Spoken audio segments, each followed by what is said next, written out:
क्योंकि अपराधी कोई हो, किसी जाति का हो, किसी धर्म का हो, उसको बचने नहीं देना है। या तो उसको भागलपुर के जेल में रहे, नहीं तो बिहार छोड़कर चला जाए। अब तो साइबर अपराध भी एक बड़ा अपराध है। एटीएम से पैसा निकाल लेता है, फेसबुक पर दूसरे को गाली देता है। ये सारे चीजों को चिन्हित किया जा रहा है। बिहार में जिस तरीके से लगातार यादवों को टारगेट किया जा रहा है और बिहार में लगातार यादवों की हत्या की जा रही है, अब आपको बता दें कि सम्राट चौधरी ने बड़ा बयान दे दिया है। सम्राट चौधरी ने कहा है कि अपराधी अगर अपराध कर रहा है तो उन सभी अपराधियों को भागलपुर जेल में डाला जाएगा, चाहे वो किसी भी जाति से आता हो।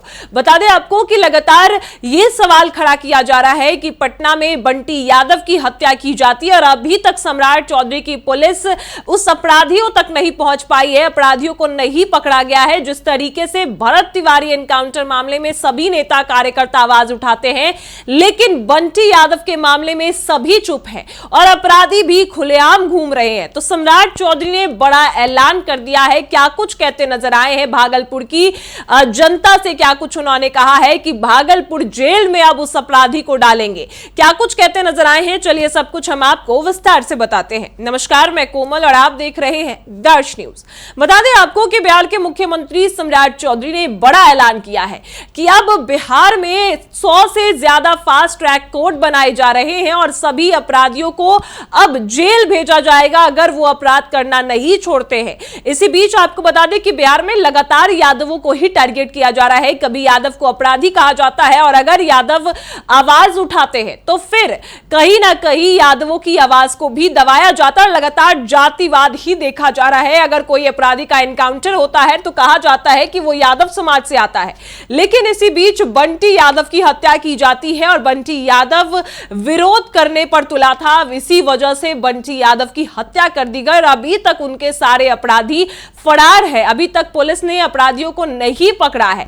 तो इस पर सम्राट चौधरी ने खास तौर पर कह दिया है कि अब जो भी अपराधी हैं, चाहे वो किसी जाति से आते हो, चाहे वो किसी धर्म से आते हो, सभी को भागलपुर की जेल में डाल दिया जाएगा। यह सम्राट चौधरी का कहना है। बता दें आपको कि इससे पहले भी सम्राट चौधरी ने कहा था कि अगर ये अपराधी की जाति भी पूछनी पड़े तो हमारी पुलिस जाति पूछकर उस अपराधी को मारेगी।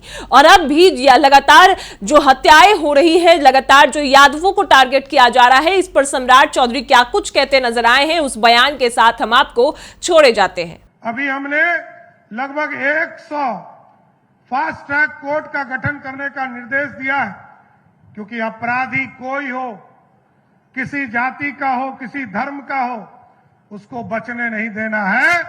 या तो उसको भागलपुर के जेल में रहे, नहीं तो बिहार छोड़कर चला जाए। यही आग्रह करूंगा साथियों। अपराधी के लिए कोई जगह नहीं है। अपराधी कोई हो, अपराध जब तक करेगा तब तक सुशासन स्थापित नहीं हो सकता है। अपराधी किसी वर्ग का हो, और अब तो सब तरह के अपराध को जांच हम लोग कर रहे हैं। अब तो साइबर अपराध भी एक बड़ा अपराध है। एटीएम से पैसा निकाल लेता है, फेसबुक पर दूसरे को गाली देता है। ये सारे चीजों को चिन्हित किया जा रहा है। जो लोग भी इसमें इन्वॉल्व होंगे, सबको भागलपुर के जेल में बंद करने का काम किया जाएगा। इसलिए साथियों, 15 अगस्त से हमने तय किया है कि ये जो हमारा अनुमंडल अस्पताल है कहलगांव में, भागलपुर में जो हमारा मेडिकल कॉलेज है, हमारा अनुमंडल अस्पताल है, उसी तरह बांका में हमारा अनुमंडल अस्पताल है, मुंगेर में अनुमंडल अस्पताल है, जिला अस्पताल है। इसको हमने तय किया है कि 15 अगस्त को डेडलाइन तय किया है कि जो बड़े बीमारी में नहीं हो, किन्हीं को गंभीर बीमारी नहीं हो, तो एकदम उनका इलाज उनके अनुमंडल में करना है। बहुत है तो जिला के अस्पताल भेजने का काम कीजिए।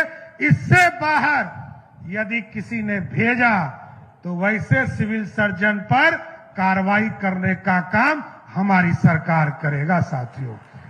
इसलिए साथियों, आपके यहां तो अब डबल एयरपोर्ट होने वाला है। एक एयरपोर्ट तो है ही, इस पर हमने कहा है कि ट्रेनिंग की व्यवस्था कीजिए। हमारे जो नौजवान है उसको एक तरह से ट्रेनिंग की व्यवस्था कर पाए और ट्रेनिंग लेकर हमारे हजारों बच्चे बिहार से, इसी बिहार की धरती पर उनको नौकरी मिल सके, इसकी चिंता करना है। दूसरा बड़ा एयरपोर्ट जो सुल्तानगंज अजगैबीनाथ धाम में होगा, और वहां पर भी, क्योंकि वहां पूरे 8 जिले के कनेक्टिविटी को जोड़ने का काम किया जाएगा, इसलिए साथियों भागलपुर आगे बढ़ेगा, इतना जरूर आश्वस्त करता हूं। और आज शिक्षा के मंदिर का उद्घाटन करने हम लोग आए।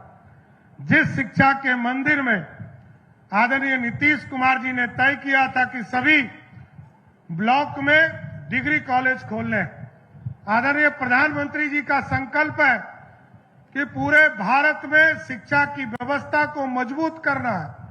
इसका गौरव मुझे आज आपके धरती पर आकर आपके बीच में काम करने का मौका मिला। मैं फिर से गोराडीह के एक एक लोगों को धन्यवाद देता हूं और आपको विश्वास दिलाता हूं, जिस तरह पिछले चुनाव में पूरे प्रमंडल में 12 के 12 सीट आपने हमारे एनडीए को देने का काम किया था, इसके लिए भी आपको बधाई देने का काम करता हूं।